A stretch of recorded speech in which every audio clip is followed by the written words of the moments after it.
visada stengtis ir manipuliuoti, kad įsiveržtų į priekį Jokūbas kulno graužikas. Įstumėjas, kai Jokūbas susitiko su Dievu prie Jaboko upės, jis griebė Dievą ir nepaleido. Po to dėl jo darbų ir veiksmų jo vardas buvo pakeistas į Izraelį Dievo gynėją. Naujajame testamente randame Saulių didįjį griovėją Jėzaus ir krikščionių judėjimo priešą. Pakeliui į Damaską, balsas iš dangaus nušlavė jį nuo žirgo, ir Dievas pakeitė jo vardą į Paulių, o visuose raštuose matome, kad vardai buvo keičiami. Kas slypi pavadinime, viskas yra pavadinime.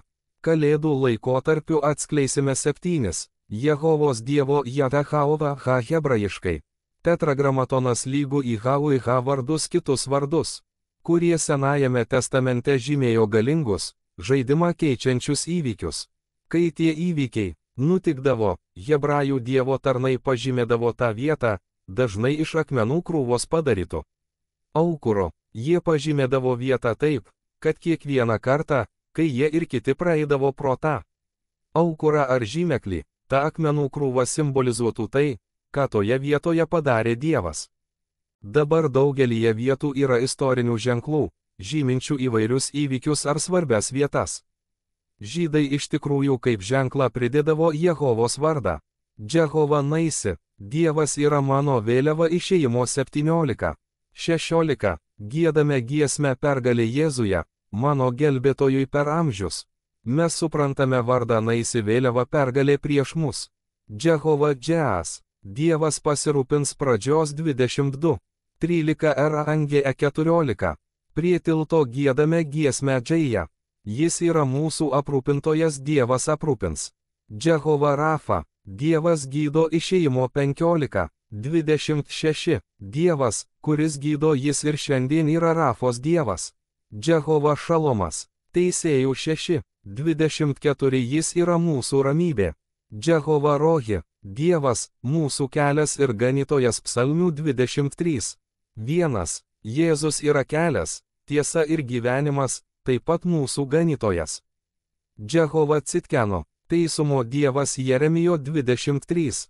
6. Jis yra mūsų teisumas. Kristuje Jėzuje jo teisumas perkeliamas į mus, ir mes tampame Dievo teisumu Kristuje Jėzuje.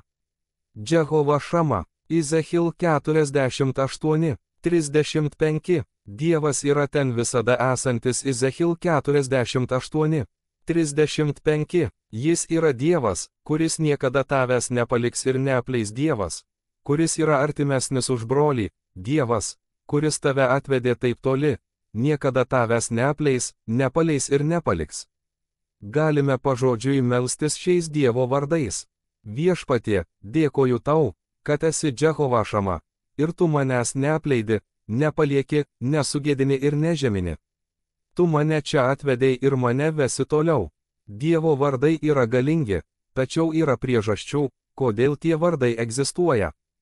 Kalėdų pasakojimas. Mato 1. 18 Angė 23. Taip gimė Jėzus Mesijas. Jo motina Marija buvo susižadėjusi su Juozapu, bet, jiems dar nesusituokus, per šventąją dvasią paaiškėjo, kad ji nėščia. Kadangi jos vyras Juozapas buvo ištikimas įstatymui, tačiau nenorėjo jos įstatyti į viešą gėdą, jis sumanė tyliai su ja išsiskirti skandalas.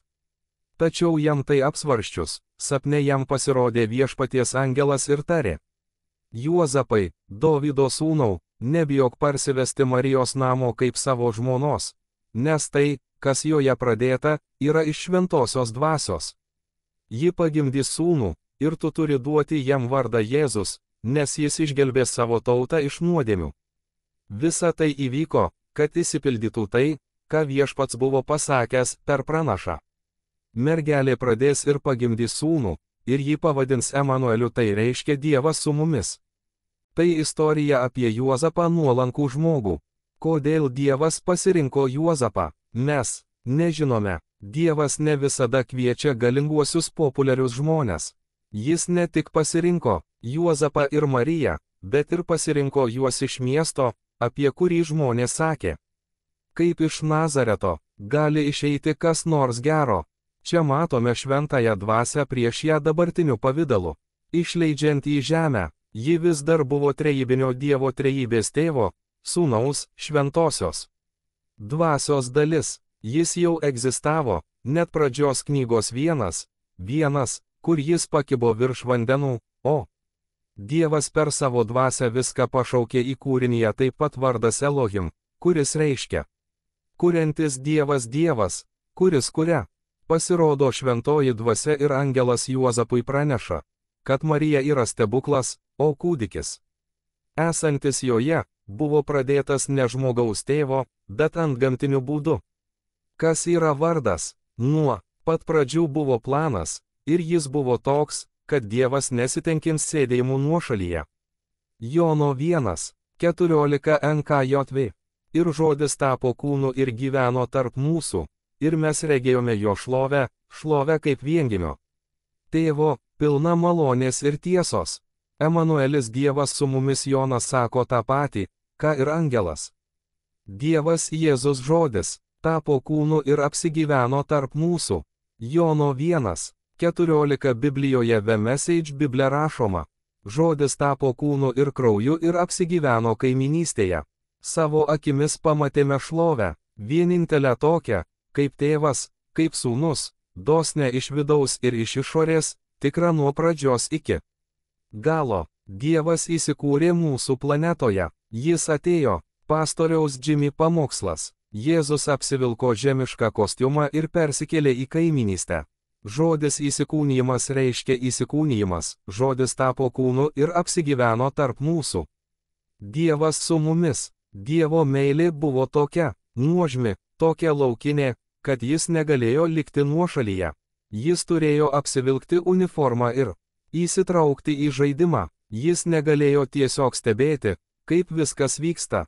Jis turėjo įsitraukti į mūsų patirtį. Štai kas yra taip gražu Jėzuje Dieve per Kristaus atėjimą ir dabar mumyse gyvenančią šventąją dvasią, kad Jėzus Dievas kūne Jėzuje įsikūnijime tiesioginę prasme patyrė viską, ką gali patirti žmonės. Jis patyrė nusivylimą, jis patyrė išdavystę, jis patyrė nusivylimą, jis patyrė skausmą jam, kaip ir mums, buvo karšta ir šalta. Jis įžengė į mūsų patirtį. Dievas su mumis, Dievas tarp mūsų, o per savo šventąją dvasią Dievas mumyse. Ir ant mūsų, Jehova Naisi Dievas yra mano vėliava.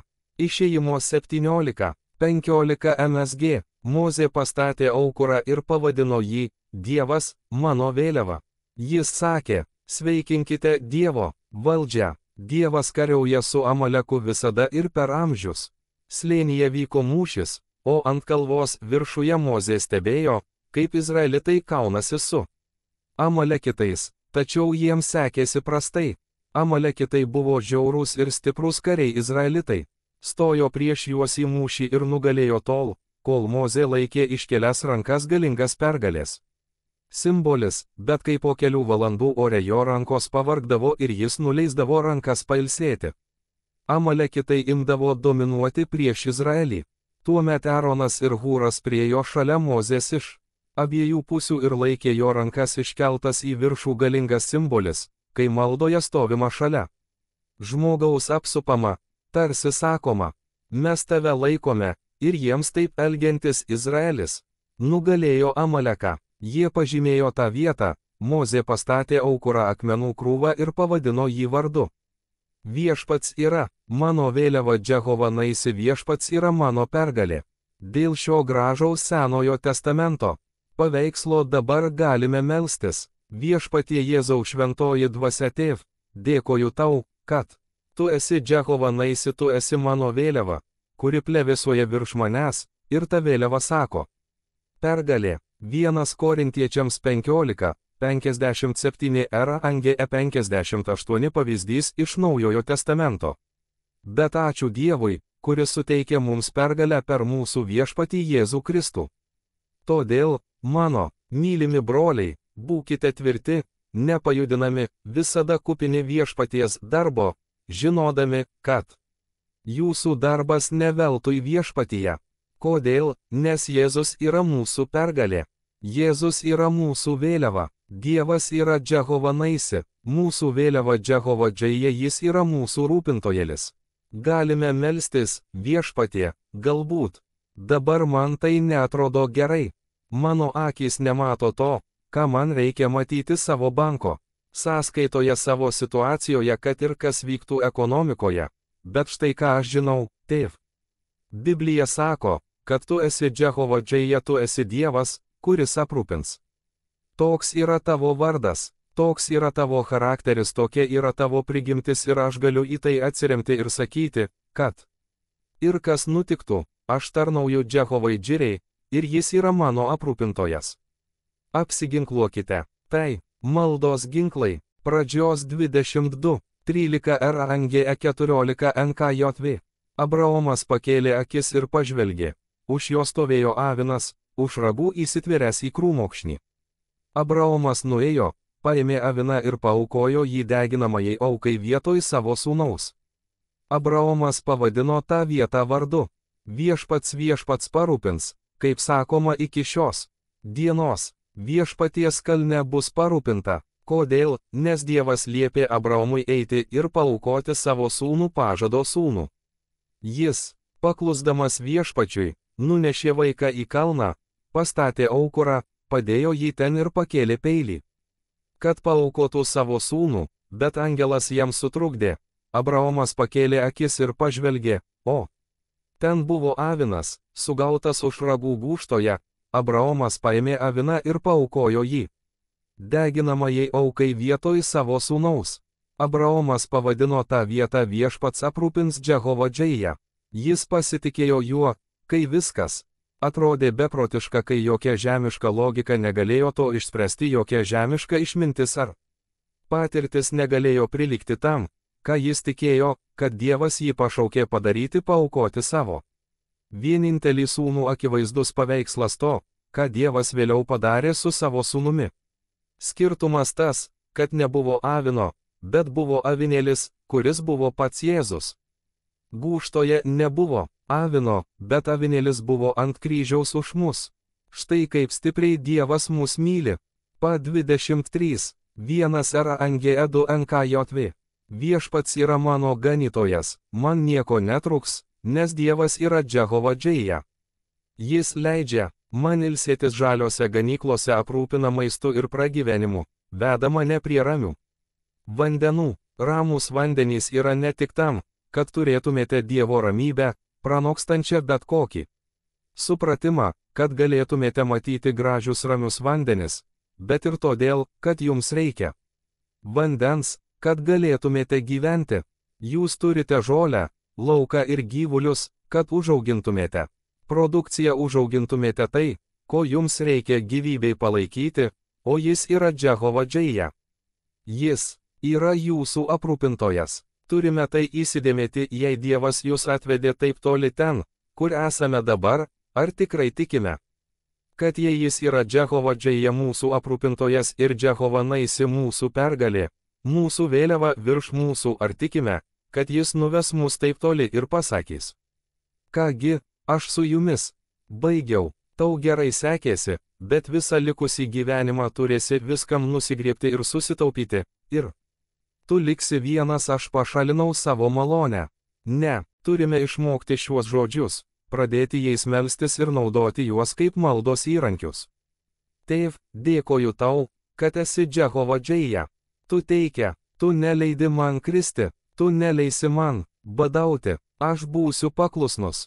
Ketinu vaikščioti paklusniai bendrystėje ryšyje su tavimi, ir, kai tai darysiu, tu mane aprūpinsi, nes tu mane myli ir esi su manimi. Tėv, tu esi Jehova Naisi, mano pergalės vėliava, aš neprapulsiu.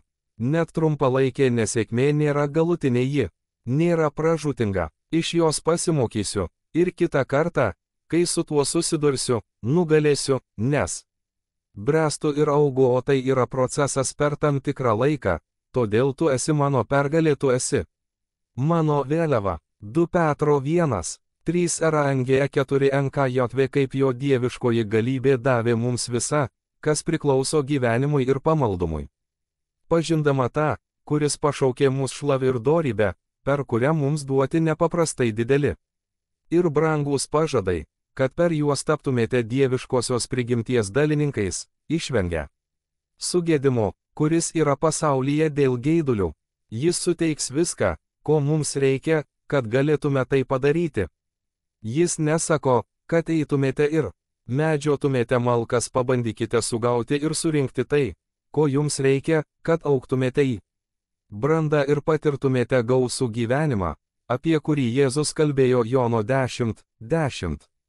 Dievas pasakė, aš esu Jehova Džeja, aš pasirūpinsiu, kai eisi, ir kai išeisi, pasirūpinsiu tavimi. Senasis testamentas informuoja apie tai, kas esame ir kas esame Kristuje. Kolosiečiams 1:27 NKJV. Jiems Dievas norėjo atskleisti, kokie yra šios paslapties šlovės turtai tarp pagonių, tai Kristus jumyse, šlovės viltis. Ką sūnus turi, tėvas jam davė. Tai, ką tėvas laisvai jam duoda, dvasia duoda mums. Tai yra aprūpinimas, tai yra pergalė. Pasiimkite šiuos žodžius Jehova Džeja ir Jehova Naisi ir melskitės jais visą savaitę. Padarykite tai savo maldos dalimi. Tėv, dėkoju tau, kad tu esi Jehova Džeja mano aprūpintojas.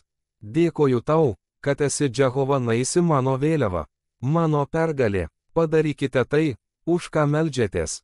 Labas rytas, šventoji dvasia. Taip darykite tai, bet dabar taip pat. Ačiū, kad esi Jehova Džeja, mano rūpintojelis. Ačiū, kad esi Jehova Naisi, mano vėliava. Malda. Tėv, Jėzaus vardu dėkojame tau, kad esi mūsų vėliava. Tu esi mūsų pergalė. Dėkojame tau, Jėzau, kad tu esi Kristus mumyse, šlovės viltis.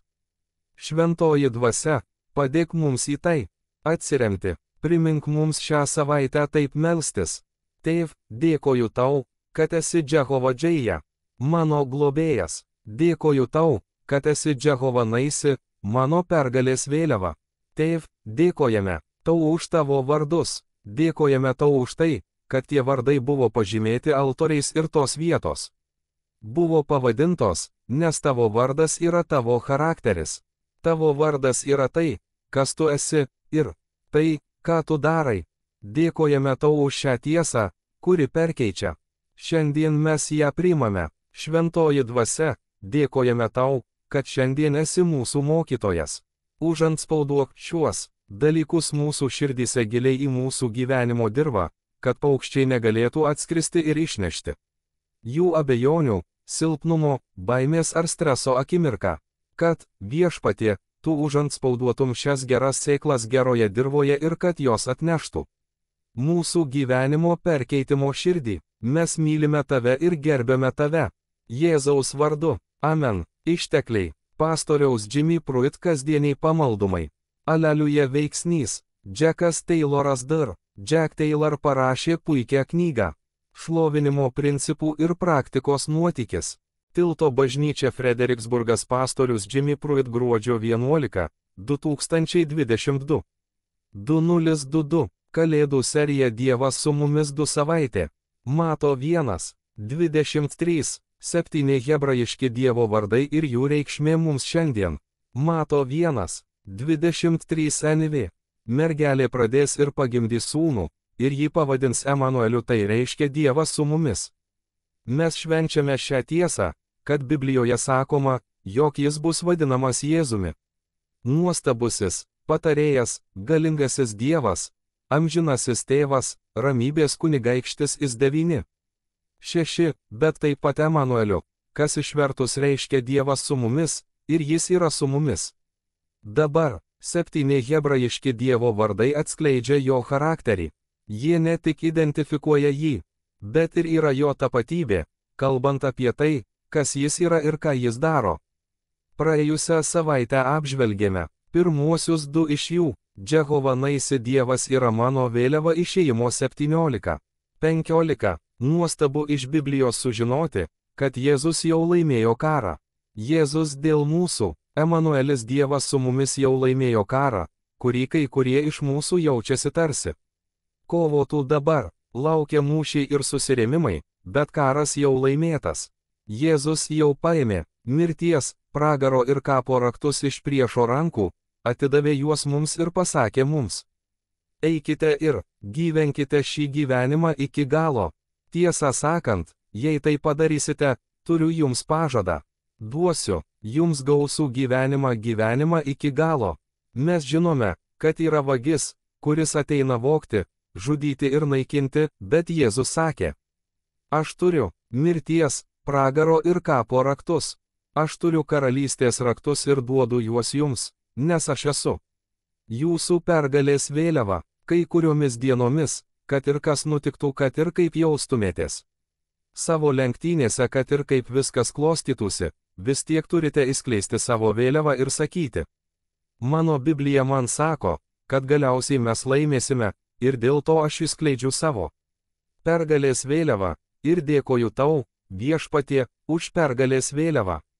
Jėzuje mes galime kasdien važiuoti savo pergalės keliu. Jehova Džias viešpats pasirūpins pradžios 22. 13 RANGE 14 Nesvarbu, kas vyksta pasaulyje, daugiau politinių ar finansinių ciklų, mums nereikia būti visiškai apimtiems baimės ir nuolat laukti, kol nukris kitas batas. Geroji naujiena yra ta, kad mūsų Dievas yra Jehova Džias, mūsų globėjas. Biblijoje nesakoma, kad mūsų darbas ar koks nors palikimas, kurio laukiame, ar akcijų pasirinkimo sandoriai, nė vienas iš šių dalykų galiausiai nėra mūsų maitintojas. Šiandien kalbėsime apie kitus du Dievo vardus, kalbėdami apie tai, kas jis yra ir ką jis daro. Jehova Rafa, Dievas, kuris gydo, Išėjimo 15:26. Kai kurie iš mūsų meldėsi už tai, kas nepavyko, ir klausė, ar Dievas vis dar gydo šiandien. Galbūt ant mūsų kūnų yra randų, jie įrodo, kad Dievas vis dar gydo. Turime ir kitokių randų, ne tik ant kūno randų savo gyvenime, sieloje, psichikoje, kur buvome sužaloti, įskaudinti, patyrėme traumą ir netektį. Atsižvelgdami į tai, turime žinoti, kad Dievas yra Dievas, kuris ir šiandien gydo. Galbūt jis tai daro ne taip, kaip mes norime, ne taip, kaip mes norime, ir ne tokiu laiku, kaip mes norime. Jis gali turėti visai kitą požiūrį į išgydymą, apie kurį mes dar nesvarstėme, nes esame linkę šį dalyką vertinti vienareikšmiškai. Išleidęs Izraelitus iš Egipto, faraonas persigalvojo ir pasiuntė savo kariuomenę jų persekioti. Prie Raudonosios jūros krantų Mozė įsmeigė savo lazdą į kranto kraštą, ir jūra išsisklaidė, tad izraelitai perplaukė jūrą sausumą. Egiptiečiams sekant paskui juos, jūra užgriuvo juos ir jie nuskendo. Mozė 3 dienas vedė savo tautą į dykumą, bet jie neturėjo vandens. Dievas ką tik apsaugojo juos per vandenį, bet net ir tokiu atveju jie juo nepasitikėjo. Jie priėjo oazę, kurioje buvo daug vandens, tačiau jis buvo kartus negeriamas. Jie kaltino Mozę ir sakė: ką tu mums padarei, tu atvedei mus čia tik tam, kad mirtume. Jie murmėjo ir pyko, todėl Mozė nuėjo pas Viešpatį ir meldėsi, o Viešpats parodė jam medžio gabalą, liepdamas įmesti jį į karčią vandenį, ir jis taps saldus. Po šio stebuklo jie toliau keliavo dykumą iki dar vienos vandens oazės. Išėjimo 15:26 NV. Jis tarė: jei atidžiai klausysi Viešpaties, savo Dievo, ir darysi tai, kas teisinga jo akyse, jei laikysiesi jo įsakymų ir vykdysi visus jo potvarkius,